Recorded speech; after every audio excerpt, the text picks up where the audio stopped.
Se tocar esse piano, eu caso com você. A frase de Arthur Montenegro pairou no ar, destilando o tédio e a arrogância de quem possui o mundo, mas não encontra nele qualquer fascínio. Ele estava encostado no bar de sua própria cobertura no Leblon, um copo de uísque single malt na mão, observando os convidados de sua festa. Eram os mesmos rostos de sempre, as mesmas conversas vazias, as mesmas risadas calculadas. No centro da sala de estar, intocado e majestoso, estava o Facioli de Cauda, um gigante de ébano polido cujo valor excedia o de apartamentos inteiros no mesmo bairro. Ninguém ousava tocá-lo. Era uma peça de museu, um símbolo de status, não um instrumento. Foi quando seu olhar recaiu sobre ela. Helena.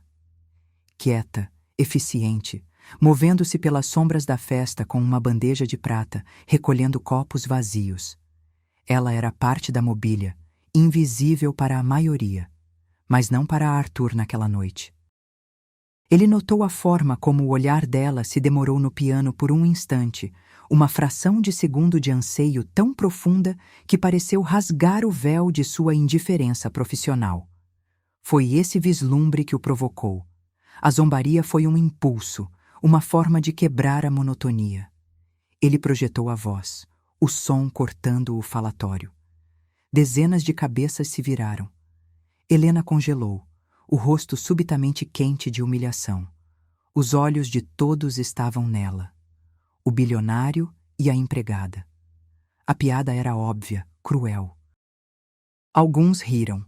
Helena sentiu o peso daquele universo de luxo e desdém sobre seus ombros. Seu instinto era fugir, desaparecer na cozinha e esperar que o chão a engolisse.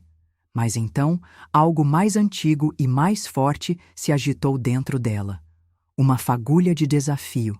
Ela ergueu o queixo, seus olhos castanhos encontrando os de Arthur, cinzentos e zombeteiros, do outro lado da sala. Ela depositou a bandeja numa mesa próxima com uma delicadeza que contradizia a tempestade em seu peito. Caminhou em direção ao piano. Cada passo era um trovão em seus ouvidos. O silêncio na sala tornou-se denso, pesado.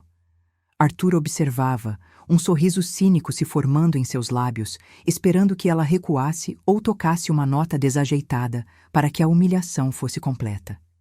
Helena sentou-se no banco de couro. Suas mãos, acostumadas ao trabalho pesado, tremiam ligeiramente. Ela respirou fundo, fechou os olhos por um momento e então os abriu, focada apenas nas 88 teclas à sua frente, e tocou. Não foi uma melodia simples, foi a balada N1 em sol menor de Chopin. As primeiras notas soaram, hesitantes, como se testassem as águas, e então a música explodiu. A sala de estar desapareceu. A zombaria, os convidados, o bilionário arrogante, tudo se dissolveu na torrente de som. As mãos de Helena dançavam sobre o teclado, uma força da natureza. Havia fúria naquelas notas, a frustração de anos contida. Havia dor, a memória de um sonho abandonado. Havia uma beleza tão pura e avassaladora que fez o ar vibrar. Os convidados estavam petrificados. O sorriso de Arthur Montenegro desvaneceu-se, substituído por uma expressão de choque absoluto. Ele endireitou a postura, o copo de uísque esquecido em sua mão. Não era a música de uma amadora. Era a performance de uma mestra, uma deusa. Cada nota era perfeita, carregada de uma emoção que ele, em seus 33 anos de vida privilegiada, jamais sentira. A música contou uma história, a história dela. A jornada de uma alma que havia sido silenciada, mas que nunca, jamais esquecera como cantar. Quando a última nota ressoou e se desfez no silêncio atordoado da sala, ninguém se moveu. Helena permaneceu imóvel por um momento, o peito arfando. Então, lentamente, ela se levantou, fez uma reverência quase imperceptível, não para a plateia, mas para o piano, e, sem olhar para Arthur, virou-se e caminhou de volta para a cozinha, deixando para trás um homem cuja promessa zombeteira agora pesava como uma bigorna em sua consciência. A festa acabou em um murmúrio confuso. Os convidados se retiraram, lançando olhares curiosos para Arthur, que permaneceu estático perto do bar por quase 1 hora, encarando o Fazioli como se fosse uma aparição. O piano, antes um objeto decorativo, agora pulsava com vida, ecoando a alma da mulher que ele mal sabia o nome. No dia seguinte, a mansão estava silenciosa. Arthur acordou com uma dor de cabeça que não vinha do uísque, mas do turbilhão de pensamentos. Helena. Quem era ela? De onde viera aquela música? Ele desceu para o café da manhã. Helena estava lá, servindo o café com a mesma discrição de sempre, o rosto impassível. Era como se a noite anterior não tivesse acontecido. Essa normalidade o irritava mais do que qualquer outra coisa. Ele queria que ela o confrontasse, que exigisse algo, que quebrasse o protocolo. Mas ela apenas disse: "Bom dia, Sr. Montenegro." A formalidade era uma muralha de gelo. "Helena", ele começou, a voz mais rouca do que pretendia. Ela o olhou, esperando. As palavras morreram em sua garganta. O que ele poderia dizer? "Parabéns? Onde você aprendeu a tocar assim?" A propósito, sobre aquela proposta de casamento. E tudo soava absurdo. Ele optou pelo caminho que conhecia melhor, o do dinheiro.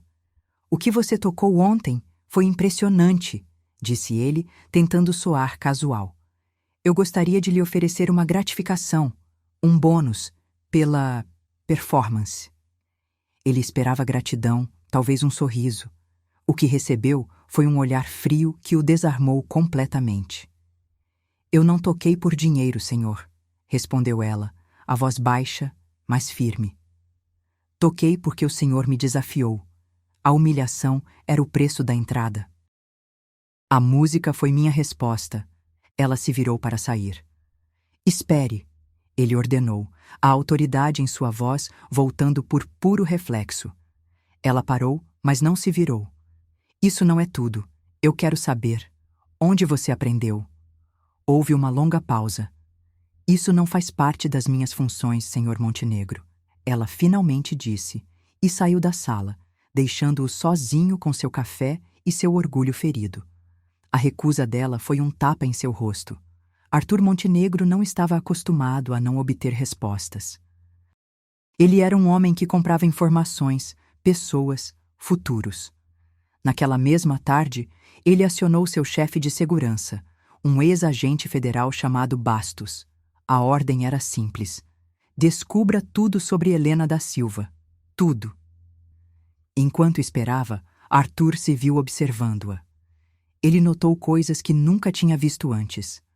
A maneira como ela arrumava os livros na estante com um cuidado quase reverente. A pequena cicatriz perto de sua sobrancelha. A sombra de cansaço sob seus olhos que a maquiagem discreta não conseguia esconder. Ela não era mais invisível. Ela era um enigma. E cada vez que ele passava pelo Fazioli, sentia uma pontada de algo que não conseguia nomear. Remorso? Curiosidade? Admiração? Era desconcertante. 2 dias depois, Bastos entregou um dossiê. Arthur o abriu em seu escritório, com a vista da Baía de Guanabara como pano de fundo. As páginas contavam uma história que o deixou em silêncio por um longo tempo. Helena da Silva, filha de uma costureira e de um motorista de ônibus, um prodígio. Ganhara uma bolsa integral para a Escola de Música da UFRJ aos 16 anos.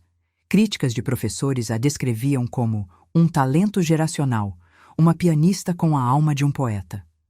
Ela estava destinada a palcos internacionais. Então, aos 20 anos, tudo parou. Sua mãe foi diagnosticada com uma doença degenerativa rara e cara. O pai havia falecido anos antes. Helena abandonou a universidade, os recitais, os sonhos, para cuidar da mãe. Vendeu o piano da família. Começou a trabalhar em 2, às vezes 3 empregos para pagar os tratamentos. Faxineira, garçonete e, finalmente, empregada na casa de Arthur Montenegro. A mãe falecera há 8 meses. Helena continuava trabalhando para quitar as dívidas hospitalares. Arthur fechou o dossiê. O peso daquelas páginas era maior do que qualquer relatório de mercado financeiro que ele já lera.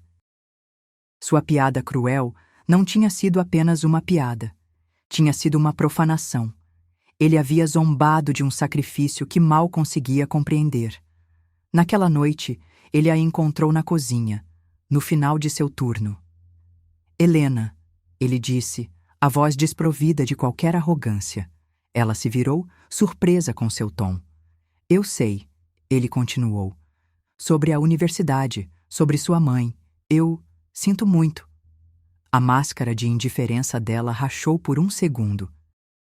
Uma onda de dor passou por seus olhos antes que ela a controlasse. O senhor não tinha como saber. Isso não é desculpa, ele insistiu. O que eu fiz foi imperdoável. Eu não estava zombando de uma empregada. Estava zombando de uma artista.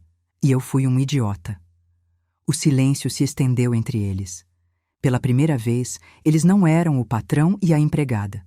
Eram apenas um homem e uma mulher em uma cozinha silenciosa. Por que continua aqui? Ele perguntou, genuinamente curioso. Com seu talento, você poderia... A vida não é um palco, Sr. Montenegro. Ela o interrompeu, a amargura tingindo sua voz. Contas precisam ser pagas. Dívidas são reais. Sonhos não pagam aluguel. Ela pegou sua bolsa, pronta para ir embora. Deixe-me ajudar, ele ofereceu, o impulso de resolver tudo com dinheiro voltando. Eu posso quitar suas dívidas, posso te conseguir uma audição, um patrocinador, qualquer coisa. Ela parou na porta e olhou para ele por cima do ombro. E qual seria o preço? O que o senhor pediria em troca? Que eu toque em suas festas para entreter seus amigos ricos? Que eu me torne mais um de seus belos objetos de coleção, como aquele piano na sala? A pergunta o atingiu como um soco. Era exatamente isso que ele faria? Ele transformaria a paixão dela em mais uma transação? A verdade era que ele não sabia. Eu não sei, admitiu ele, com uma honestidade que o surpreendeu. Ela deu um pequeno aceno de cabeça, um misto de tristeza e compreensão. É por isso que eu continuo aqui, porque aqui, pelo menos, as regras são claras. Eu trabalho, o senhor me paga. Não há nada a mais. Ela foi embora, deixando Arthur em uma confusão ainda maior. Ele, que sempre soube o valor de tudo, percebeu que não fazia a menor ideia do valor daquela mulher. E a promessa que ele fizera, a promessa absurda de casamento, ecoava em sua mente, não mais como uma piada, mas como um espectro. As semanas seguintes foram marcadas por uma tensão sutil. Arthur tentava se aproximar, mas não sabia como. Ele começou a deixar livros de música sobre a mesa de centro, esperando que ela os visse. Comprou gravações raras de pianistas clássicos. Deixou-as tocando baixo quando sabia que ela estava por perto. Eram tentativas desajeitadas, quase infantis. Helena notava cada gesto. Ela via os livros, ouvia a música. Parte dela se sentia tocada pela tentativa, por mais canhestra que fosse. Outra parte, a parte ferida e cínica, desconfiava.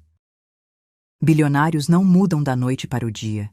Ele queria algo, ela só não sabia o quê. Um dia, ele a abordou no jardim. Eu estive pensando, começou ele, aquele piano. É um desperdício que ele fique lá, em silêncio. Eu gostaria que você o usasse, sempre que quiser, quando eu não estiver, ou mesmo quando eu estiver. A casa é grande. Helena o encarou, tentando decifrar suas intenções. Por quê? Porque um instrumento como aquele foi feito para ser tocado por alguém como você, disse ele simplesmente. A sinceridade em sua voz era inegável. A partir daquele dia, uma nova rotina se estabeleceu. Às vezes, tarde da noite, depois que seu trabalho terminava, Helena se sentava ao piano. Ela não tocava as peças grandiosas e furiosas da primeira noite. Tocava Satie, Debussy, melodias suaves e melancólicas que flutuavam pela casa silenciosa. Arthur, em seu escritório no andar de cima, parava o que estava fazendo e apenas ouvia. A música se tornou a linguagem deles, uma ponte sobre o abismo social que os separava. Ele nunca a interrompia, nunca comentava, apenas ouvia. E através daquelas notas, ele começou a conhecê-la. Ele ouvia sua solidão, sua força, sua saudade. E ela, sabendo que ele estava ouvindo, sentia-se vista de uma forma que não se sentia há anos. O mundo de Arthur começou a parecer cada vez mais oco. Seus negócios, seus amigos, sua noiva. Ah, sim, havia uma noiva, Isabela Bittencourt, modelo, socialite, herdeira, a noiva perfeita para o clã Montenegro. O noivado era mais um acordo comercial do que um romance, uma união de impérios. Isabela raramente estava no Rio, vivendo entre Paris e Milão, mas ela estava voltando, e sua chegada foi como uma tempestade se formando no horizonte. Isabela chegou à cobertura numa tarde ensolarada, exalando perfume caro e desdém. Ela notou a mudança em Arthur imediatamente. Ele estava mais quieto, mais pensativo, e sua atenção parecia se desviar para lugares que ela não podia alcançar. A fonte do desvio se tornou clara quando, certa tarde, ela desceu as escadas e ouviu o som do piano. Viu Helena tocando, completamente absorta. Arthur estava em uma poltrona no canto da sala, apenas observando, com uma expressão que Isabela nunca tinha visto em seu rosto. Era uma expressão de profunda admiração. O veneno do ciúme foi instantâneo. "O que é isso?" perguntou Isabela, a voz cortante. A música parou abruptamente. Helena se encolheu, como se tivesse sido pega fazendo algo errado. Arthur se levantou. "Helena estava tocando, querida." "A empregada?" Isabela riu, um som sem alegria. "Desde quando a criadagem tem permissão para usar seus brinquedos, Arthur? Esse piano vale mais do que a vida inteira dela." A crueldade da frase pairou no ar. Helena ficou pálida. Arthur sentiu uma onda de fúria. "Não fale assim com ela", disse ele, a voz perigosamente calma. "O nome dela é Helena, e ela tem mais talento em um dedo do que você e todos os seus amigos juntos têm no corpo inteiro." Isabela ficou boquiaberta, chocada com a defesa feroz dele. "Você está me trocando pela empregada? É isso? Ficou louco?" O confronto era inevitável. E ali, naquela sala, com Helena como testemunha silenciosa, Arthur percebeu a verdade. Ele não estava louco. Pela primeira vez em muito tempo, estava sendo são. Ele olhou para Isabela, o rosto polido, a vida perfeitamente curada, e não sentiu nada. Depois, olhou para Helena, o rosto marcado pela vida, pela dor, pelo sacrifício, e sentiu tudo. "Acho que nosso acordo não faz mais sentido, Isabela", disse ele, com uma finalidade que não deixava margem para dúvidas. A partida de Isabela foi tão dramática quanto sua chegada, cheia de ameaças e insultos. Quando a porta finalmente bateu, um silêncio pesado tomou conta da sala. Helena finalmente se moveu. Eu sinto muito, senhor. Eu não queria causar problemas." "Você não causou nada", disse Arthur, aproximando-se dela. "Você apenas me mostrou a verdade. Eu estava vivendo uma mentira." Ele parou em frente a ela. A proximidade era eletrizante. "Aquela noite", ele começou, a voz baixa, "eu fiz uma promessa estúpida, uma piada cruel, mas talvez o universo tenha um senso de humor estranho." Helena ergueu os olhos para ele, o coração batendo forte. "O senhor não está falando sério." "Eu nunca falei tão sério em toda a minha vida", disse ele. "Eu não estou oferecendo um casamento como se fosse um prêmio por uma performance. Isso seria um insulto. Estou pedindo uma chance.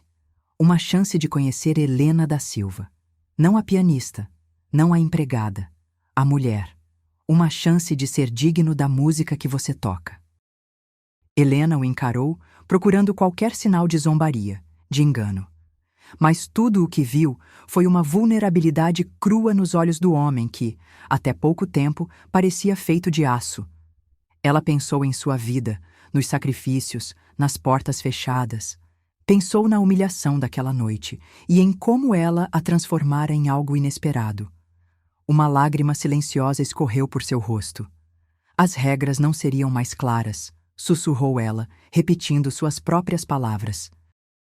Não, concordou ele, um pequeno sorriso surgindo em seus lábios. Seriam um caos, e eu mal posso esperar. A jornada deles não foi um conto de fadas. O mundo exterior era cruel.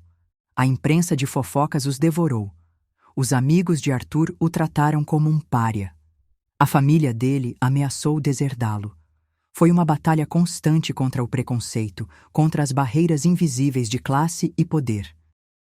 Houve momentos de dúvida, discussões acaloradas, momentos em que o abismo entre seus mundos parecia intransponível. Mas eles tinham a música. E tinham um ao outro. Arthur a incentivou a voltar a estudar. Ele não a patrocinou. Em vez disso, reestruturou suas finanças para que ela pudesse se sustentar e pagar por suas aulas. Ele queria que a conquista fosse dela, e somente dela. Ele aprendeu a ouvir, não apenas a música dela, mas suas palavras, seus medos, seus sonhos. Aprendeu a cozinhar, a fazer compras no supermercado, a encontrar alegria nas coisas simples que o dinheiro não podia comprar. Helena, por sua vez, aprendeu a confiar. Aprendeu a se permitir ser vulnerável, a aceitar ajuda sem se sentir diminuída. Ela ensinou a Arthur o que era paixão de verdade, o que era lutar por algo com a alma. Ela o tirou de sua torre de marfim e o mostrou o Rio de Janeiro real, o Rio dela. Um ano depois, Helena estava no palco do Teatro Municipal. Não era um recital de gala patrocinado por Arthur Montenegro. Era um concurso para novos talentos que ela havia vencido por mérito próprio. O teatro estava lotado. Na primeira fila, Arthur a observava, não como o bilionário dono do mundo, mas como o homem que a amava. Ele não era seu patrono, era seu maior fã. Helena colocou as mãos no teclado. Ela olhou para a plateia, encontrou os olhos dele e sorriu. Então, ela começou a tocar. A mesma balada Num de Chopin. Mas desta vez, a música não continha apenas fúria e dor. Continha esperança. Continha redenção. Continha amor. A música contou a história deles. Ao final, o teatro explodiu em aplausos. Helena se curvou, as lágrimas escorrendo livremente. Mais tarde, nos bastidores, Arthur a abraçou. Você foi magnífica, sussurrou ele.